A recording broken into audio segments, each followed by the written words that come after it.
Hieronymus had said that we could go back today, but apparently this was just as much a business trip as it was a personal one.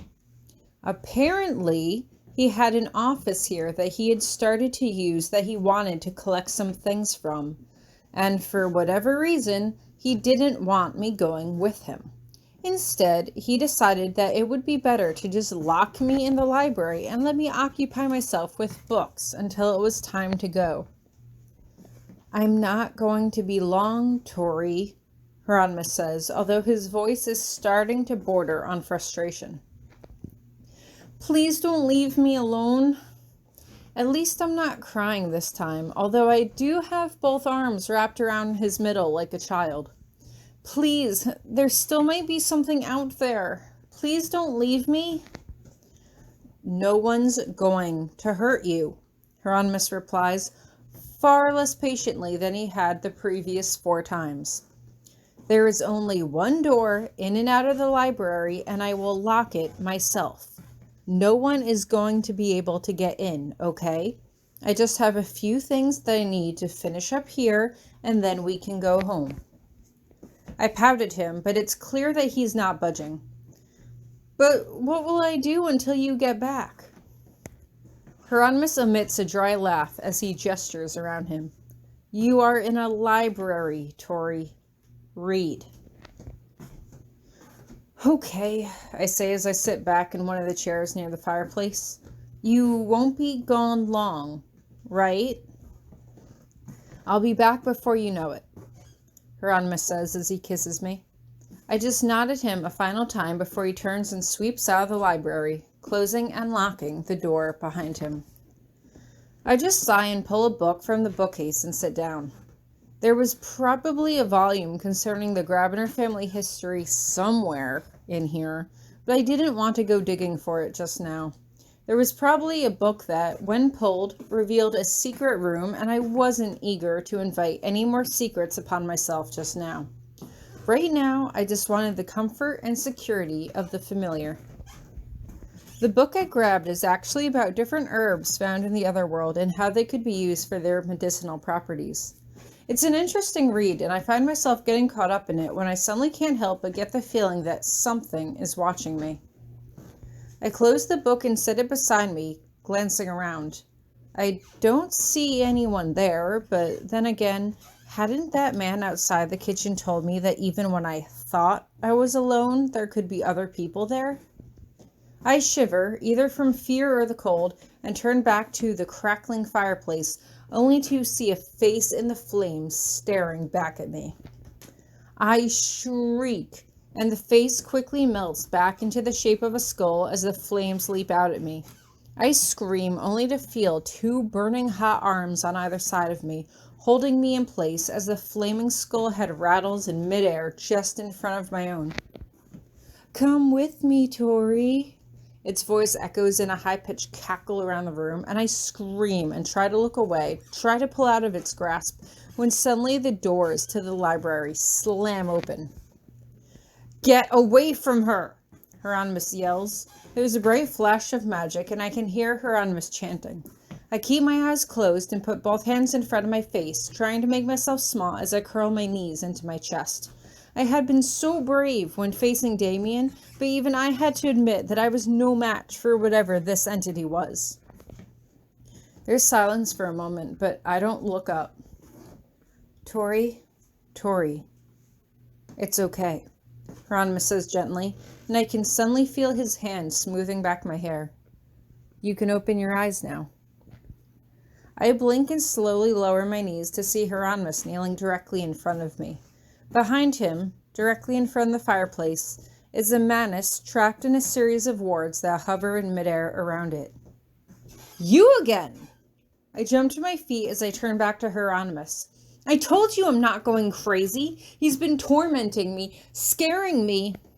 "I know," Hieronymus replies as he shakes his head. "Why do you think I left you in here, Tori? I knew he would strike eventually, and I wanted to catch him when he did." "Bait?" I exclaim. "You used me as bait?" "It worked, didn't it?" The mantis sneers at me. Oh, don't look so surprised. Of course I can speak your language, you filthy weakling. You have no right to cloak yourself with a Grabiner title. Be silent, Hieronymous commands, drawing himself up to his full height. Like it or not, she is a Grabiner now, and you have sworn to protect the Grabiner line, herself included. And she came to no harm, the Manus replies. No scrapes, no bruises, no scars. His lip twitches. None that we can see, anyway. I wouldn't have any if you hadn't tried to scare me to death, I murmur as I cross my arms over my chest. Who put you up to this? Hieronymous demands. It was my father, wasn't it? I have sworn an oath not to tell, the Manus replies with a grin that could have split his face in two.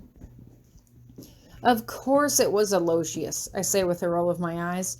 But why does he want to torment me? What is he trying to prove? Hieronymous shakes his head like he's not quite sure himself.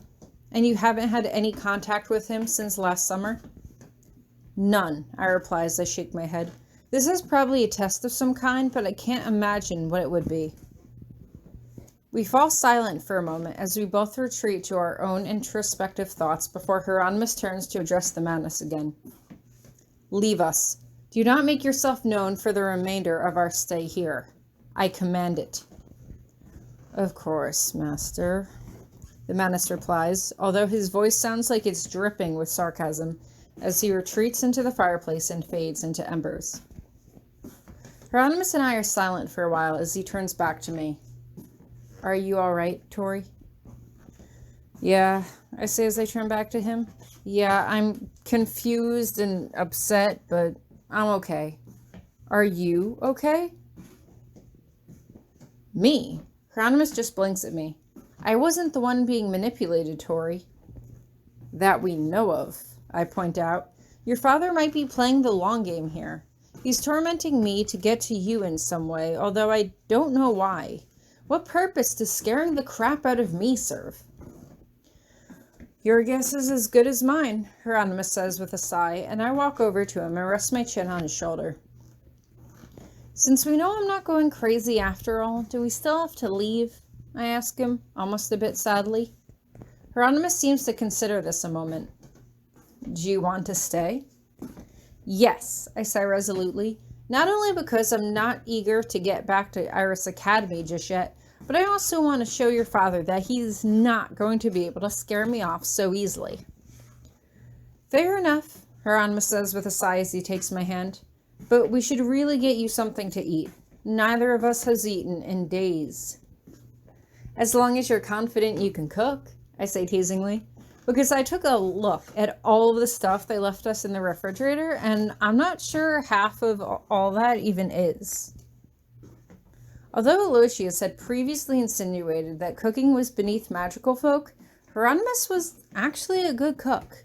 It helped that he had experience growing up with the different meats and vegetables stocked in the fridge, and spent a while explaining what each one was and having me blind taste test them to try to guess their earthly equivalent. My mother used to watch a fair amount of cooking shows growing up, and so it was fun playing around in the kitchen and sampling all the different foods available here. Hieronymous and I also spent a while investigating the library. I didn't find any books on the Grabiner family history, but then again, there were literally thousands of books in the library on every possible subject matter. I remembered thinking last year that I had to dedicate myself to my studies now, while I was still a student, but the Grabiner family library was probably more exhaustive than what I could find at any magical college. We went on for a few days just investigating the different parts of the house and the green gardens that lay around the property.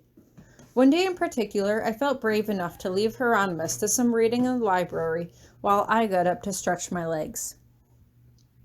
Now that I had gotten over my fear, I had to admit that it was fun walking through the hallways. It was almost like a maze, and although I had seen enough horror movies about haunted houses, I hadn't had any more scares since Hieronymous commanded the Manus to leave us alone. That being said, I suddenly caught the unmistakable whiff of cologne in the air as I turned a corner, and I couldn't help but investigate it. At least this time, I knew what I was up against. I followed it down a hallway and down a staircase towards the east wing of the house and into a room that was set up like a large parlor. As soon as I stepped through the doorway, I could see a man standing on one side of the room looking out a window. "Well, well, well," I say as Aloysius turns around to face me. "Look what the cat dragged in."